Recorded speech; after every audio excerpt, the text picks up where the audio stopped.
The book I read was called One Flew Over the Cuckoo's Nest by Ken Kesey. The book is about a mental hospital's patients.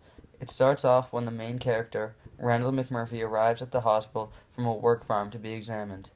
McMurphy is not as mentally ill as the other patients, so therefore the other patients look up to him. He teaches some of them how to play cards and how to play basketball. One person in particular that he teaches how to play basketball is the chief. Although the chief pretends to be deaf and blind, even though he's not, just so he doesn't have to socialize, he befriends McMurphy. The head nurse at the hospital, Nurse Ratched, thinks that McMurphy has a negative influence on the other patients. Because of this, Nurse Ratched is very strict to McMurphy. Towards the end of the book, the patients take a fishing trip with a chaperone named Candy. One night, Candy comes back to meet with a patient named Billy. To get her into the mental hospital, the patients bribe the night watchman with liquor. That night, the patients have a party. The next morning, Nurse Ratched takes attendance and realizes Billy is missing. She finds Billy in a room with Candy and figures out that they had had sex. She brings Billy to a doctor's office to calm down, but when the doctor arrives, he discovers Billy committed suicide. Nurse Ratched blames McMurphy for doing this. Therefore, she's doctors give McMurphy a procedure which makes him mentally impaired.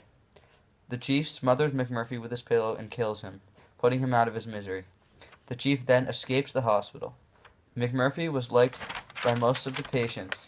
McMurphy did what no one else would do. He stood up to Nurse Ratched and challenged her authority. Nurse Ratched punished McMurphy by giving him electroshock therapy. Although this was supposed to weaken McMurphy, it actually made him stronger because it showed that McMurphy is not affected by Nurse Ratched's authority. Deeper into the book, McMurphy cares about the greater good of the patients and wants to help them. One thing he does is help Billy overcome his fear of girls.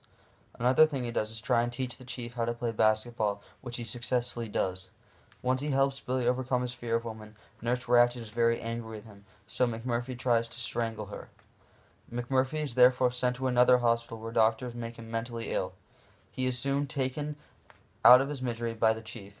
This book reminds me of the book of Mice and Men because McMurphy is like George and helps people who aren't as mentally stable as him, like Lenny. Another thing this book reminds me of is the book Animal Farm, because the patients are challenging the authority of the leader, just like the animals took over the farmer in Animal Farm. I would definitely recommend this book to someone my age because it is interesting and it teaches very good life lessons.